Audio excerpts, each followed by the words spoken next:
Olá, pessoal, tudo bem? Bruno Gianola aqui e dando continuidade aos nossos vídeos sobre o metamodelo de novo.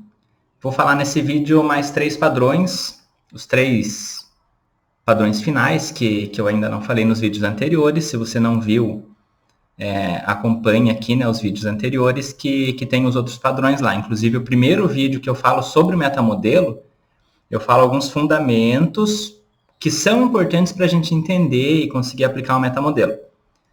Então, sem mais delongas, nesse vídeo eu vou falar sobre o primeiro padrão, que é a leitura mental, e equivalência complexa e relação de causa e efeito. Então, o que é uma leitura mental quando a gente fala linguisticamente, né? Quando a gente está se comunicando e a gente expressa uma violação linguística, que no metamodelo foi denominado leitura mental. É quando alguém presume saber o que a outra pessoa está pensando ou sentindo, ou presume saber as razões pela qual alguém fez alguma coisa. Então, por exemplo, eu chego e falo assim, aquela pessoa ali, fez aquilo só para parará. Estou fazendo uma leitura mental. Eu estou olhando um comportamento e presumindo, achando que eu sei o que motivou aquela pessoa a fazer aquilo. Ou então eu falo assim, você deve estar imaginando agora o que eu vou falar. Então, você deve estar curioso agora, ou você deve estar feliz agora, ou você está triste agora. Quando eu faço uma afirmação sobre algo que outra pessoa está pensando, ou sentindo, ou que motivou alguém, né, ou que a pessoa pensou em um momento anterior, eu estou fazendo uma leitura mental. E a leitura mental até poderia, em algum nível, as pessoas tentarem obrigar as outras a fazerem leituras mentais delas mesmas. Por exemplo, você deveria saber que eu queria tal coisa, ou você deveria saber que eu não ia gostar disso. Então, a leitura mental do mesmo jeito. E qual é o desafio da violação linguística da leitura mental? Como você sabe? Como você sabe o que outra pessoa está pensando? Ou como você sabe o que a outra pessoa está sentindo? Ou como você sabe o que motivou aquela pessoa? A pessoa vai contar quais são as regrinhas que ela usa na mente dela para assumir o que a outra pessoa está pensando, né? Para assumir que sabe, para falar, fazer uma afirmação sobre o que a outra pessoa está pensando ou sentindo. Em geral, mas não vou generalizar, mas algumas vezes ela está usando regras próprias. Por exemplo, a pessoa ela vê alguém fazendo um determinado comportamento que ela consideraria antiético se ela fizesse, aí ela pensa, aquela pessoa ali está enganando, está mentindo, está sendo antiética. Então, ela, em geral, né, usa as regras próprias, mas quando a gente faz esse tipo de pergunta, a pessoa cai na real sobre as regras que ela está usando e ela desafia esse padrão. Ela muitas vezes percebe, né, o que ela está fazendo dentro da cabeça dela, porque leitura mental é um padrão muito sério de metamodelo, porque as pessoas julgam as outras com base em leituras mentais que elas fazem, elas tratam as outras com base em leituras mentais que elas fazem, só que elas acham que as pessoas pensaram uma coisa que elas não sabem se a pessoa pensou. Então, é um padrão bem importante, bem legal de a gente começar a observar aí nas nossas comunicações. O outro é a equivalência complexa.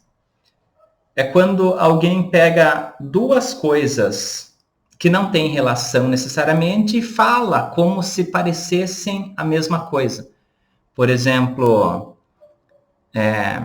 vou dar alguns exemplos assim, meio no sentido de superstição, só para ficar claro. Eu usei essa camisa, meu time perdeu. Meu time perde quando eu uso essa camisa. Então, quando a pessoa fala duas frases assim, eu usei essa camisa, meu time perdeu. Você vê que tem alguma coisa além, assim.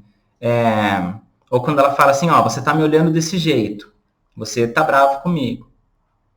Aí já é uma leitura mental, né? Um fato gerando uma leitura mental, mas é como se a pessoa falasse, o fato de você estar me olhando desse jeito significa que você tá bravo comigo. Ou então você se atrasou, você não me respeita. Você riu daquilo, você gosta daquela pessoa. Então, essas frases que, quando a pessoa fala duas frases, mesmo que ela não fale isso significa tal coisa, mas ela fala uma frase, faz uma pausa e fala outra frase, ela está fazendo uma equivalência complexa. Ela está falando, induzindo que as duas tenham o mesmo significado, que uma necessariamente significa a outra, né? Que ela está usando um fato para se basear. E aqui cabe uma generalização também, né? Porque quando a pessoa fala, eu tive uma infância difícil, por isso eu tenho depressão. Esse exemplo não, esse exemplo já entraria na próxima. Mas a pessoa fala assim, as pessoas olham para mim, elas não gostam de mim, vamos supor. Normalmente, quando uma pessoa está falando isso, ela está também, sem perceber, fazendo um quantificador universal. Ela está presumindo que em todas as situações aquilo acontece. Então, como que a gente desafia esse padrão da equivalência complexa? A pergunta padrão é, como necessariamente isso significa aquilo? Por exemplo, como o fato de ter olhado para você significa que não gosta de você? Como o fato de rir significa que não respeita? Como o fato de eu estar te olhando dessa forma significa... Nem lembro mais o exemplo que eu tinha dado.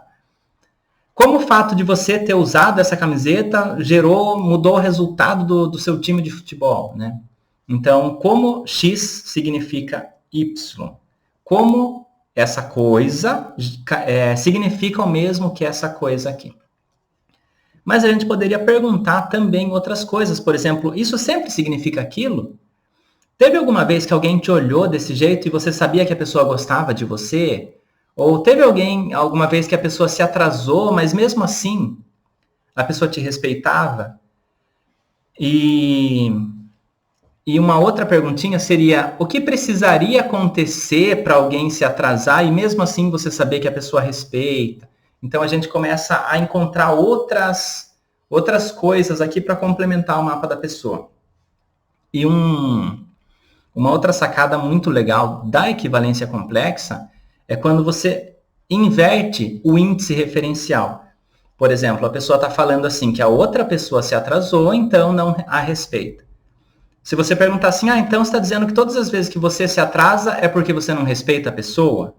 Teve alguma vez que você já se atrasou e mesmo assim você respeitava a pessoa? O que você começa a fazer? Você começa a desafiar as regrinhas da pessoa, os critérios para aquilo ser verdadeiro para a pessoa.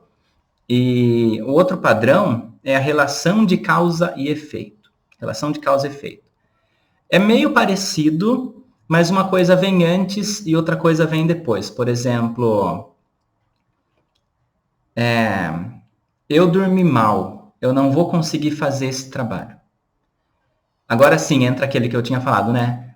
A minha infância foi triste, por isso eu tenho depressão. O que a gente está falando aqui? Eu dormi mal, causa eu não conseguir fazer esse trabalho. Eu ter tido uma infância triste no passado, causa eu ter depressão agora. A gente poderia pegar situações que uma coisa vai causar necessariamente outra, ou faz com que outra coisa aconteça. Aquela pessoa, quando ela olha para mim daquele jeito, eu fico triste, né? O seu olhar me deixa triste. Então, o seu olhar causa a minha tristeza. Então, eu estou presumindo, eu estou afirmando que uma coisa, em algum contexto, causa uma outra coisa. Eu estou presumindo uma relação de causa e efeito. E a causa pode ser alguma coisa do passado, pode ser alguma coisa que vai acontecer no futuro, que se acontecer vai causar uma coisa no futuro. O efeito pode ser uma outra coisa do mundo, ou pode ser a forma que alguém vai me sentir, né? Por exemplo, se eu me atrasar, a pessoa vai ficar chateada comigo. Então, agora o atraso vai acontecer primeiro e a chateação da pessoa vai acontecer depois. Então, ele é levemente diferente da equivalência complexa. A equivalência complexa duas coisas acontecem ao mesmo tempo. A causa e efeito, uma coisa acontece antes e gera um resultado numa outra. esses dois padrões são padrões bem visíveis de estrutura de crenças mesmo. Então, é legal a gente prestar atenção nesse tipo de padrão. E na causa e efeito, a pergunta padrão é: teve alguma vez que X não causou Y? Ou então, como X causa Y? A padrão mesmo é como X causa Y. Então, o seu tom de voz me deixa chateado. Aquela música me dá sono. Como o seu tom de voz, como o meu tom de voz te deixa chateado? Como aquela música te dá sono? E aí poderia, né, transpor também para... Tem alguma vez que o meu tom de voz não te deixa chateado? Teve alguma vez que você ouviu essa música e não ficou com sono? O que precisaria acontecer para que esse tom de voz não te deixasse chateado? O que precisaria acontecer para que essa música não te deixasse com sono? Então, esse tipo de pergunta expande o mapa da pessoa, né? Igual eu falei, quando a gente está buscando mais informações, a pessoa verbalizou uma frase e ela demonstrou um mapa de mundo que está funcionando de alguma maneira. Quando a gente percebe que o mapa de mundo da pessoa está limitado, né, ou limitando a pessoa de alguma maneira, a gente faz desafios do metamodelo que a pessoa vai buscar lá na estrutura profunda dela. Se você não sabe o que é isso, veja o primeiro vídeo do metamodelo. E ela vai buscar aquilo e muitas vezes quando você faz uma pergunta correta, ela pega mais informações do que ela estava pegando antes. Ela estava olhando aquilo de uma forma simplista, omissa, generalizada. E aí ela é forçada, de certa forma, a complementar aquelas informações. Então, nesse vídeo eu falei sobre leitura mental, como você sabe o que as outras pessoas estão pensando ou sentindo, equivalência complexa, como X significa Y, que é um padrão de crença, e relação de causa e efeito, que também é um padrão de crença, como X causa Y. E assim, quando eu falo padrão de crença, o julgamento também é um padrão de crença, os operadores modais também são padrões de crença, mas esses dois chamam mais atenção porque eles já têm a crença praticamente pronta.